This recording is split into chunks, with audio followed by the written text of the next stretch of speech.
पुरुषोत्तम भगवान श्री राम की, बोलिए भ्राता लखन की, बोलिए सीता मैया की।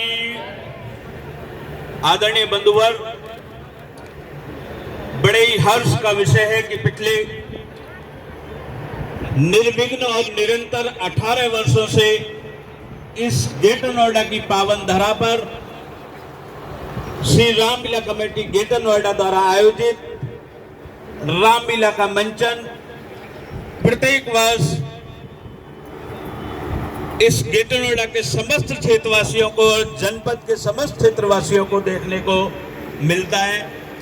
रामलीला करने का एकमात्र उद्देश्य कि आज की जो युवा पीढ़ी है, जो इस डिजिटल, जो इस गूगल, जो इस फेसबुक और सोशल मीडिया के माध्यम से हमारे उस आदर्श को भूलते जा रहे हैं, सिर्फ और सिर्फ यही मात्र एक उद्देश्य है कि ऐसे मर्यादा पुरुषोत्तम भगवान श्री राम का आचरण, भगवान श्री राम का स्मरण उस युवा पीढ़ी के मन में बना रहे और वो यहाँ पर इस लीला का मंचन देखें और उसे अपने जीवन में उतारने का प्रयास करें। तो वहीं पे हमारी रामलीला मंचन करने का जो उद्देश्य है वो सार्थक होता है।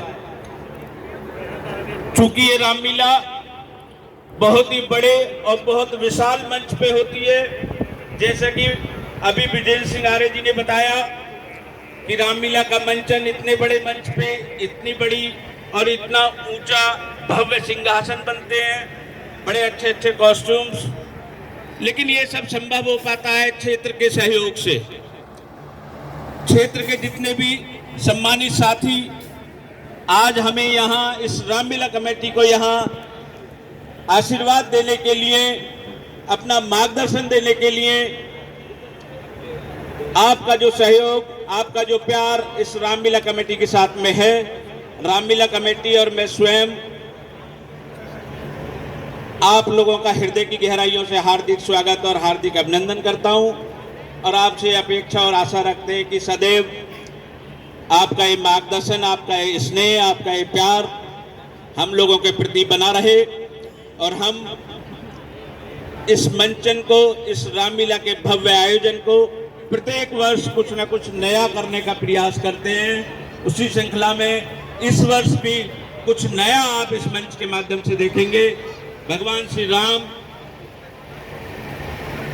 का चरित्र, भाई का भाई के प्रति प्रेम, भाई का पिता के प्रति दायित्व, भाई का माता के प्रति, पत्नी के प्रति, ये सब जो आचरण इस लीला के माध्यम से इस मंच से आप देखते हैं। आपसे पुनः एक बार निवेदन है कि अपने समस्त परिवार के साथ में और छोटे छोटे बच्चों के साथ में आप यहाँ इस रामलीला को देखने के लिए, इस सुंदर चित्रण को देखने के लिए यहाँ पे आएं और उसे अपने जीवन में आत्मसात करने का प्रयास करें। यही हमारी आपसे अपेक्षा है। एक बार आप सब लोग यहाँ आए, आपका आशीर्वाद, आपका स्नेह इस रामलीला कमेटी को मिला। पुनः बारंबार हृदय की गहराइयों से आपका अनंत अनंत धन्यवाद। जय श्री राम। जय श्री राम। धन्यवाद मनोज जी। साल है इस बार, हम भी पहली बार देखते हैं क्योंकि हम इसको कार्यक्रम को आयोजन करते हैं, लेकिन स्टेप वाइज चढ़ता हुआ स्टेप के साथ कार्यक्रम लेकर के आ रहे हैं। फिर दोबारा 15 अक्टूबर को देखना न भूलें, पूरे परिवार के साथ आप आइएगा और देखिएगा नन्हे मुन्ने प्यारे प्यारे बच्चों का स्कूलों का कंपटीशन और एकेडमियों का भी कंपटीशन उसमें रहेगा। उसके बाद आप देखेंगे 16 तारीख से रामलीला का मंचन 24 तारीख तक निरंतर आपके बीच में चलेगा और 24 तारीख को विशाल दशहरा पर्व और तीनों पुतलों का दहन उसमें आप देखेंगे। बहुत सुंदर कार्यक्रम होगा, लाखों की भीड़ उसमें होती है। तो आप आए, समय से आए, 4 बजे से कार्यक्रम होता है दशहरे का। तो उसमें भी सबसे पहले हम कार्यक्रम रखते हैं देशभक्ति का भी 15-20 मिनट का कार्यक्रम होता है, वो भी धांसू कार्यक्रम होता है। वास्तव में आपको इस मंच पर, विशाल मंच पर दिखाते हैं हेलीकॉप्टर से जो आते हैं लड़ाकू हमारे देश के नौजवान, उस हेलीकॉप्टर में से तीसरी मंजिल से जब उसमें से दागते हैं, थोड़ी बात नहीं अपने आप में, और तब वो गाना चलता है आपके बीच में, रोंगटे खड़े कर देता है, जोश भर देता है, जुनून भर देता है। उसके बाद में आप 25 तारीख को भरत मिलाप, तो आइएगा पूरे परिवार के साथ। धन्यवाद। धन्यवाद आर्य जी। वेदाहमेतं पुरुषं महन्तं आदित्यवर्णं तमसः परस्तात् तमेव विदित्वा तिम्रात्युमेति नान्यपन्था विद्यते यनाय नान्यपन्था विद्यते यनाय। आज के इस पवित्र अवसर पर सबसे पहले तो मैं रामलीला कमेटी के अध्यक्ष जी और उनके सभी साथियों को इस बात के लिए बधाई प्रेषित करना चाहता हूं कि वह प्रत्येक वर्ष रामचंद्र जी के आदर्श चरित्र को आज की युवा पीढ़ी के भीतर उतारने का सराहनीय प्रशंसनीय कार्य करते हैं। बहुत संक्षेप में ही मुझे अपनी बात को रखना है। मैं एक बात रखना चाहूँगा, हमारे देश को आज़ाद होने में सैकड़ों वर्ष का संघर्ष करना पड़ा। केवल एक देश के राक्षस यहाँ पर आ गए थे और उनसे मुक्ति के लिए सैकड़ों वर्ष तक का संघर्ष करना पड़ा।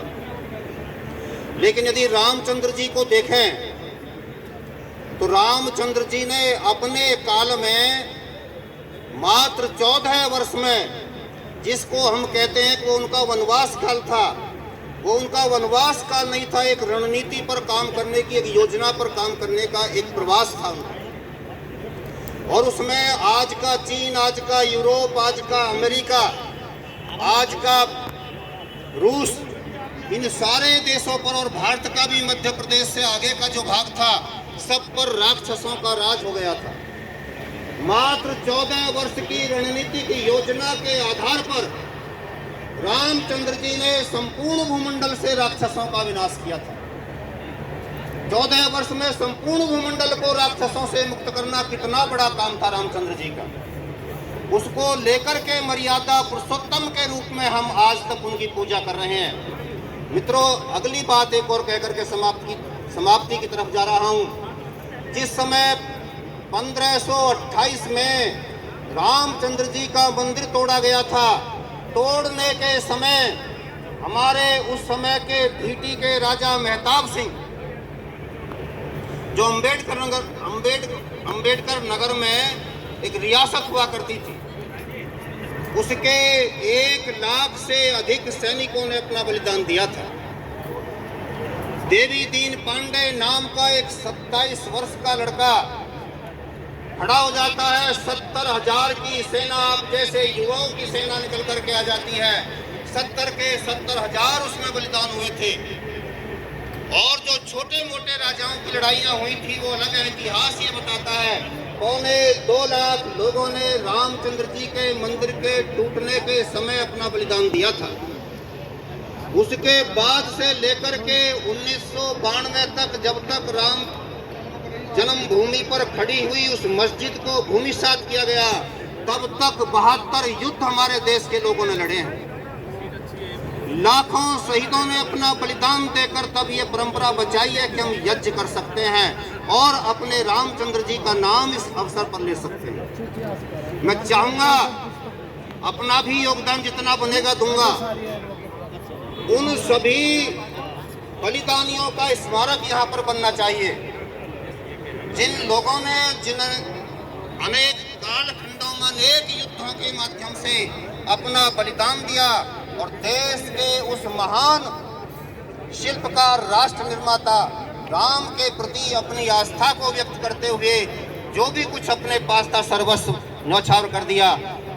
उत्तर प्रदेश सरकार सहित भारत सरकार को भी मैंने लिखा है और आज जो राम मंदिर बन रहा है उसमें उन लोगों के लिए एक स्मारक वहां पर बनाया जा रहा है।